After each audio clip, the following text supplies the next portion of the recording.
మొదటి రాశి మేషరాశి. ఈ రాశిలో అశ్విని నక్షత్రం 1, 2, 3, 4 పాదాలు, భరణి 1, 2, 3, 4 పాదాలు, కృత్తిక మొదటి పాదం, ఈ 9 పాదాలు ఉంటాయి. ఈ రాశికి బీజాక్షరములు సు, చే, సో, ల, లి, లు, లే, లో ఈ అక్షరాలు. తెలియని వాళ్ళు చాలామంది ఈ అక్షరములతో పేర్లు పెట్టుకోవాలనుకుంటున్నారు. అది భ్రమ. ఈ అక్షరాలతో పేర్లు పెట్టక్కర్లా. ఈ అక్షరములు కేవలం బీజాక్షరములే. అంటే ఈ రాశిలో ఈ నక్షత్రాల్లో పుట్టినటువంటి వాళ్ళకి, ఉదాహరణకి ఈ మేషరాశిలో అశ్విని నక్షత్రం మొదటి పాదంలో పుడితే సు అనే అక్షరంతో పేరు పెట్టమని శాస్త్రం చెప్పలా. సు అనేది చెవిలో బీజంగా ఉచ్చరించి ఆ తర్వాత మీకు తోచిన పేరు పెట్టుకోండి అన్నారు. అందువల్ల దీని గురించి చాలాసార్లు చెప్పాం కనుక మళ్ళీ ప్రత్యేకంగా చెప్పక్కర్లేదు. ఈ అక్షరాలు కేవలం బీజాక్షరములు మాత్రమే. ఈ రాశి వారికి ఈ సంవత్సరం ఆదాయం 2, వ్యయం 14, రాజపూజ్యం 5, అవమానం 7. ఈ సంవత్సరం చాలా బాగున్నది. సహజంగానే వీళ్ళు చాలా చురుగ్గా ఉంటారు. ఇటు సమాజానికి, ప్రభుత్వానికి ఈ రాశివారు ఈ సంవత్సరం సహకారం అందజేస్తారు. వీరికి సంపదలు బాగా పెరుగుతున్నాయి. ఎంతో పూర్వం సంవత్సరం అంటే క్రోధినామ సంవత్సరం కంటే విశ్వావసునామ సంవత్సరంలో ధనధాన్యాభివృద్ధి ఈ రాశి వారికి ఉన్నది.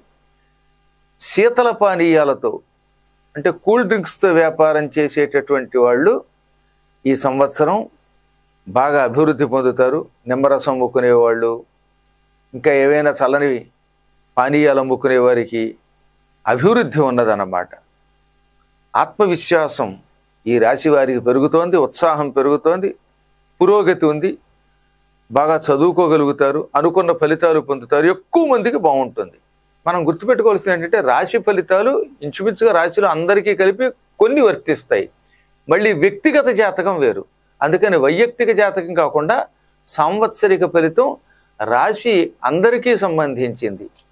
అందువల్ల వ్యక్తిగా మళ్ళీ ఎవరి జాతకాలు వాళ్ళు తర్వాత తెలుసుకోండి. ఈ రాశిలో సత్యం, ధర్మం నిలబెట్టేవాళ్ళు ఎక్కువ ఉంటారు. వాహనాలు కొనుక్కుంటారు.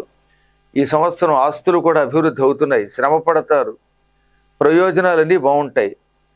కొంతమంది మాత్రం ఇందులో తప్పుడు మార్గాల ద్వారా ధనం పొందడానికి ప్రయత్నించి దెబ్బతింటారు. అటువంటి వాళ్ళు జాగ్రత్తగా ఉండాలి.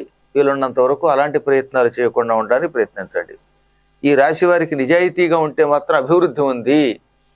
శత్రువులు పెరుగుతున్నారు కనుక ఆదిత్యాయ చ సోమాయ మంగళాయ బుధాయ చ గురుశుక్ర శనిభ్యశ్చ రాహవే కేతవే నమః అనేటటువంటి నవగ్రహ స్తోత్రం చదువుకోవడం చాలా మంచిది. వీలున్నంత వరకు నవగ్రహ ప్రదక్షిణలు చెయ్యండి. ఏళ్ళనాటి శని కూడా ప్రారంభమవుతోంది. ప్రారంభంలో పెద్దగా ప్రమాదం ఉండదు.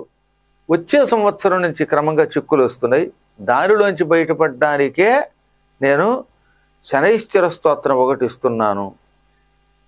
కోణం నీలాంజన ప్రఖ్యం మందచేష్ట ప్రసారిణం ఛాయామార్తాండ సంభూతం నమస్యామి శనైశ్చరం అనేటటువంటి ఒకనొక గొప్ప స్తోత్రం ఒకటి ఉన్నది. ఈ స్తోత్రాన్ని గనక ఈ రాశి వాళ్ళు భక్తి శ్రద్ధలతో చదువుకోగలిగితే రాబోయే సంవత్సరంలో వచ్చేటటువంటి శని ప్రభావం నుంచి బయటపడతారు. ఏళ్ళనాటి శని దీనివల్ల విరుగుడవుతుంది. సంవత్సరం చివరిదాకా ఈ శ్లోకపారాయణ చేసుకోండి. ఇంక ఈ రాశి వారికి విదేశాలకు వెళ్ళేటటువంటి అవకాశం ఉంది. ధన సంపాదన ఉన్నది. 2025లో జూలై, నవంబర్ ఈ 2 నెలల్లో మాత్రం కొంత అనారోగ్యం కలుగుతోంది. అటువంటి కాలంలో హనుమంతుడిని పూజించుకోండి, శనైశ్చరుణ్ణి భక్తితో తలుచుకోండి. చాలా వరకు ఉపశమనం కలుగుతుంది. కొంచెం ఈ సంవత్సరం ఈ రాశి వారికి గురువు యొక్క ఇబ్బంది వల్ల బద్ధకాలు ఏర్పడతాయి. రిటైర్ అయినటువంటి వాళ్ళకు కూడా బాగా బద్ధకం పెరుగుతూ ఉంటుంది. పనులు వాయిదా వేస్తారు. ఎక్కువగా సోదర సోదరీమణులతో జాగ్రత్తగా ఉంటే లాభాలు. ఎందుకంటే ఈ రాశి వారికి సోదర సోదరీమణుల వల్ల ఎక్కువ లాభాలు వస్తాయి కనుక జాగ్రత్తగా ఉండాలి. ఎక్కువగా సంతోష వార్తలే వింటారు. సమస్యలు పరిష్కారం అవుతాయి. వ్యాపారాభివృద్ధి ఉంది, ఆదాయంలో అభివృద్ధి ఉంది, సమాజంలో స్నేహితులు కూడా పెరుగుతారు క్రమక్రమంగా.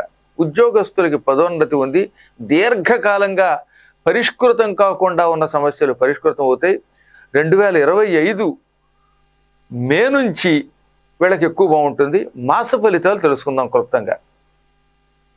వీళ్ళకి ఏప్రిల్లో ఆస్తి ఆదాయం పెరుగుతాయి, సొంత ఆస్తులు కొనుక్కుంటారు, ఖర్చులు ఉంటాయి కానీ ధనాన్ని నిల్వ చేస్తారు, కార్యక్రమాల్లో విజయం పొందుతారు.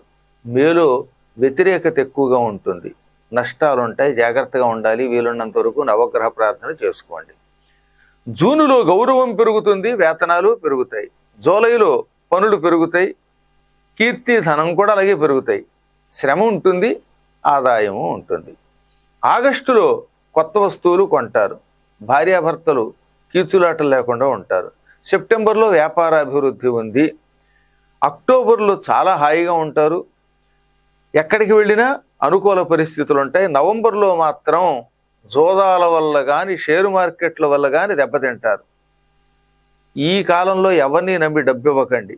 బ్యాంకుల్లో డబ్బు దాచుకున్నటువంటి వాళ్ళు బయట నుంచి వచ్చే ఫోన్ కాల్ సాధ్యమైనంత వరకు నమ్మి డబ్బులు పోగొట్టుకోకండి. డిసెంబర్ నెల వ్యాపార అభివృద్ధి ఉంది, కుటుంబ వృద్ధి ఉంది.